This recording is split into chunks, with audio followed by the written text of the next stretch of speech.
Isa, dalawa, tatlo, pagsubok sa mikropono. Isa, dalawa, tatlo, pagsubok sa mikropono. Ako po yung lingkod, Mike Duno. At ito naman po yung kaagapay, Angela Filades. Isa, dalawa, tatlo, pagsubok sa mikropono. Isa, dalawa, tatlo, pagsubok sa mikropono.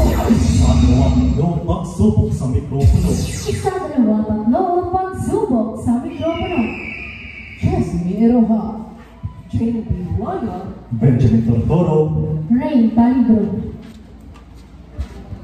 Handa magbalita. Sa bawat Pilipinas ay pagpasang lahat ang pag-asa ng bayan ay nasa ating mabuhay ang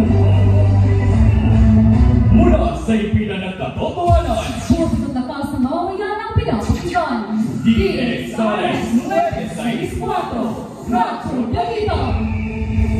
Magandang umaga Pilipinas. Magandang umaga, Cabanatuan City. Ito po yung lingkod, Mike Duno. Ito naman po si Angela Filades. Maghatid sa inyo ng mga nagbabagang balita sa oras na ito.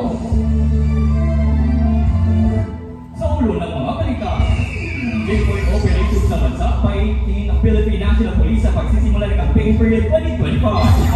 2025 election resulta sa Pre-Election National Service Material Preferences inilabas na. Pangulong Ferdinand Pogo Marcos Jr. nagala ng bagong commissioners. Eksperto ng isang barkong pangsalisip ng China. Unang bukso ng mga balita ay mahatid na sa inyo.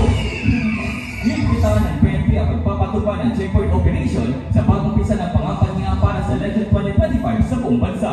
Gayunpaman, ngayong araw nagpulong ang matataas na official ng PNP at Group Commander. We don't want to believe lower than necessary po yung mga supporters at mga kandidato po na dadaan po sa ating mga checkpoints, but we also would like to appeal to them na respetuhin po yung mga umikilan po ng checkpoint.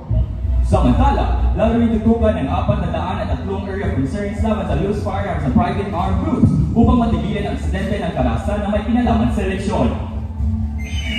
Resulta sa Pre-Election National Service Senatorial Preferences 2025 election, inilabas na Jason Mayerua para sa detalye.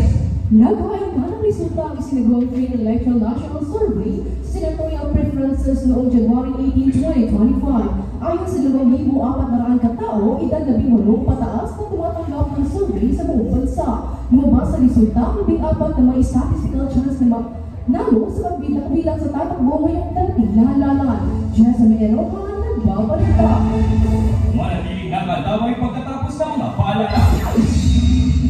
Ilang beses mo lang ginawa ang pagtatapon ng pagkain, anak. Alam mo bang maraming taong nagugutom? Kailan lahat yan ang gawa mong itapon ang pagkain mo? At sige ka, baka may matapunan ng duwende dyan. Ilang beses na nga ako nagtatapon, wala namang duwende eh. Ano wala? Meron! Nandiyan na ako sa iyong bata ka. Wala matapusan ng kagutuman mo, bakit hindi ka nangihingi ng tawad ng mama mo?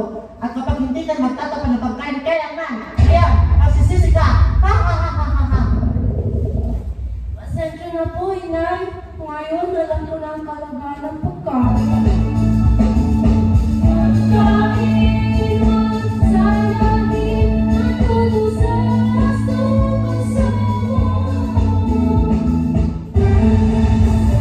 Tayo nagbabalik para sa mga nagbabagang balitaan. Pangulong Ferdinand Pogo Marcos nagpala ng bagong commissioners. Giniwayan para sa detalye. Nag-anunsyo commission elections itong Lunes ng dalawang bagong commissioners na si Atty. Maria Marina Tangaraw Singal at Atty. Noli Abdiguipipo. Ang dalawa ay inilang bilang commissioners hanggang 2032 sa pamamagitan ng no-taking no-less. Samantala, ang PNP ay nagandaan para sa campaign period ng national candidates at partners groups noong Pebrero 11, 2025 upang maiwasan ang vote buying at vote selling. J.P. Waya nagpabalita. Barkong pangsalisip ng China na mataalang eksperto, Benjamin Tortoro, ibalita mo.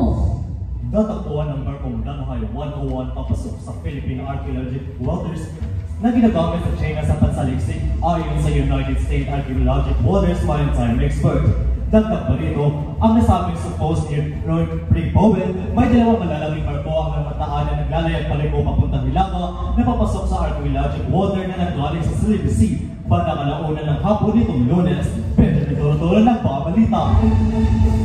At yan nagtatapos ang 5 minutong pagbabalita. Sa bawat balitang aming hatid, kami ay kasama niyo sa liwanag at pag-asa.